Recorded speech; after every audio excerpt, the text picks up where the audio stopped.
So this is the price that you pay when you keep sucking up to China, when you are the president of the Philippines, and instead of being the president of the Philippines, you're too busy kissing Chinese booty, and you're trying to tell the whole country that we owe China.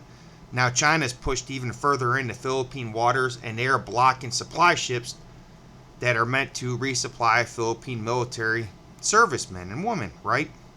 And this is an act of war. In all honesty, this is a literal act of war that China is committing. China has no respect for the Philippines. And I have a lot of respect for Lokson here. He does file a lot of diplomatic complaints, but it's not any good. China don't care.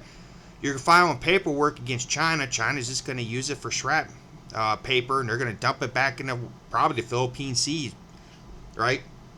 So 2 Philippine supply boats on a recent supply mission to the shoal were blocked and water cannoned by Chinese Coast Guard vessels on Tuesday, Foreign Affairs Secretary said.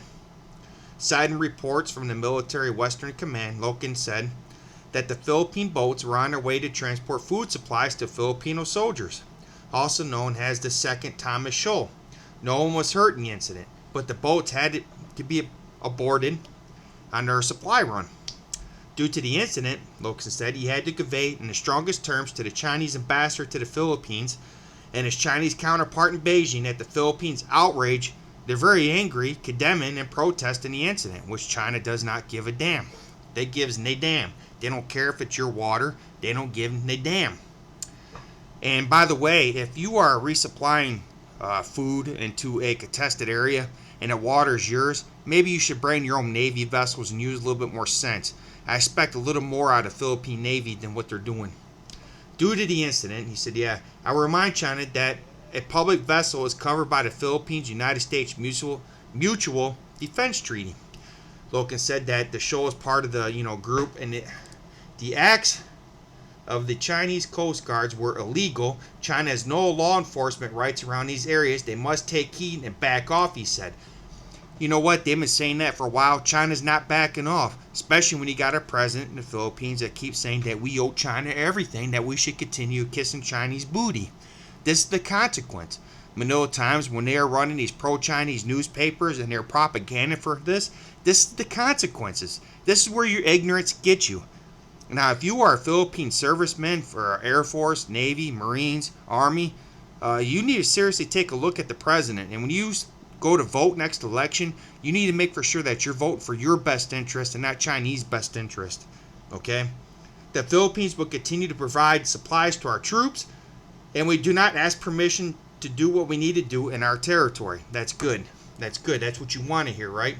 In a separate interview, National Security Advisor said that the water cannon incident lasted for 1 hour, prompted 2 Philippine vessels, which described as wooden haul boats, to board the Why are you sending wooden haul boats for supplies?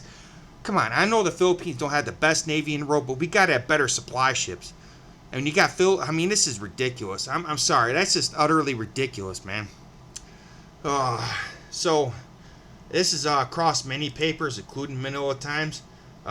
This is Reuters, right? And Manila Times even wrote one that was actually pretty evenly matched. It wasn't, but that was not by Roberto Tiglo, which I'm sure Roberto Tiglo was in that office. He probably asked to write this article.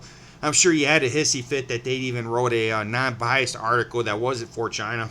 And he's probably crying about it right now. And I suspect that by tomorrow there are going to be more articles written, and I expect something for President Xi to come out and pretty much say too bad and give the middle finger to the Philippines. And maybe the day after that, the Dirt Day will come out thanking China for another batch of useless vaccines, right? This is what's been going on for a while now, and this is the consequences when you have a very weak leader that doesn't understand the importance of not praising China. So now China's pushing even closer. This is literally an act of war that China did. They literally used a military vessel to attack a Philippine military vessel, and nothing's being done other than filing a protest. And you as a Philippine serviceman, you have the right to be more angry than anybody. You guys should be livid. Your military commander should be writing letters to the president right now. This is totally unacceptable. I mean, it's time for the Philippine government to grow up.